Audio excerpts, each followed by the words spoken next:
All right, John, we are learning more about those conversations that transpired before Clooney published that devastating New York Times essay. Sources telling Politico now that the actor reached out to former President Obama beforehand to make him aware. But surprisingly, Obama didn't try to stop him. Let's bring in Marie Harf, Fox News contributor and former State Department spokesperson under President Obama. Marie, always good to have you on. It's been a while. Welcome back to the program. So having worked under Obama, this is someone you know well. I mean, should we take it then that Clooney went forward with this, that it had the blessing of former President Obama? Well, President Obama has been very careful in what he said publicly, and he came out and supported Joe Biden the day after the debate, if you remember, which was a sign to a lot of Democrats that we maybe needed to take a breath. But Barack Obama is a very good political operator. There's a reason we won 2 presidential elections. We won Ohio twice, a state that's not even in competition today.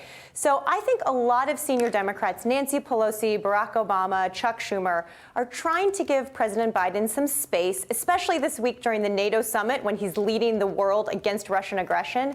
Give him some space to work through what is a very personal and sad decision.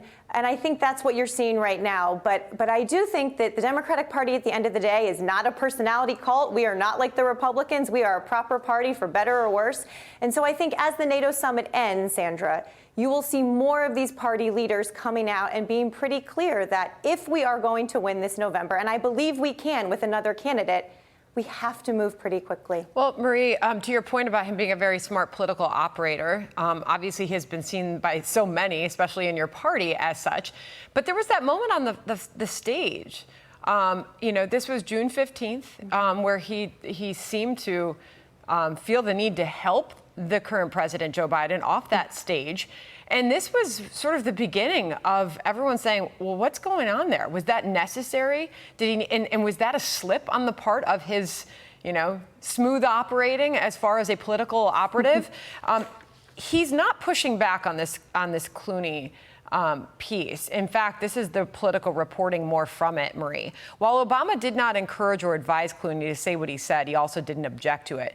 The lack of pushback is an eye-opening, eye-popping revelation, given that the former president was one of the first big voices defending Biden following his abysmal debate performance. Remember, Obama, he came out there not too long after the debate and said this: bad debate nights happen. Trust me, I know. But this election is still a choice between someone who has fought for ordinary folks his entire life and someone who only cares about himself. JoeBiden.com.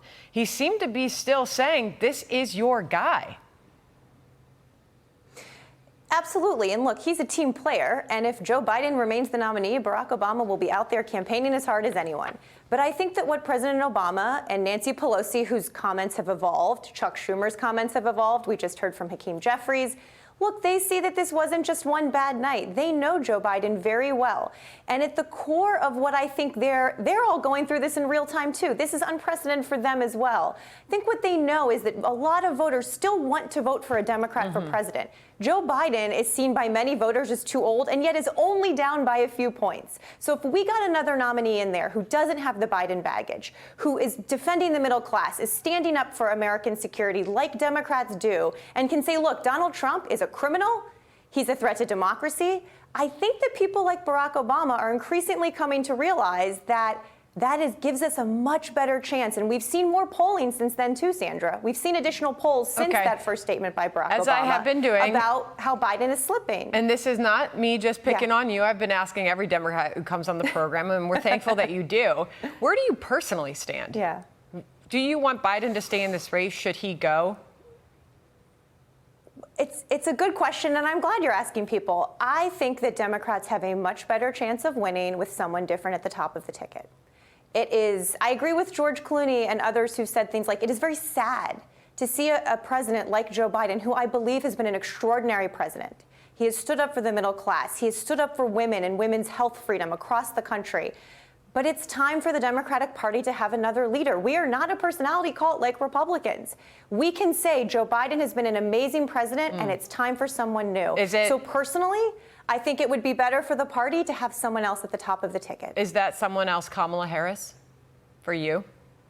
I think she would, absolutely, Sandra. I think she would be, for logistical reasons that we just talked about, it's much easier for her to inherit the campaign. But I think that she is a wonderful public servant who had a rocky start to her time as vice president, but has really come into her own as a leader in this party. I think she can galvanize younger voters, women voters across the country, voters of color. I think she can get voters to the polls in a way that is incredibly good for the Democratic Party. She makes the case for what they've done and what they're going to do. She can beat Donald Trump? And I think absolutely. Okay. Look, we know in polls that most Americans want to vote for someone else. They don't want to vote for Donald Trump. They don't want to vote for Joe Biden. She can take that mantle for the party, and I absolutely think she can beat Donald Trump in November. Okay.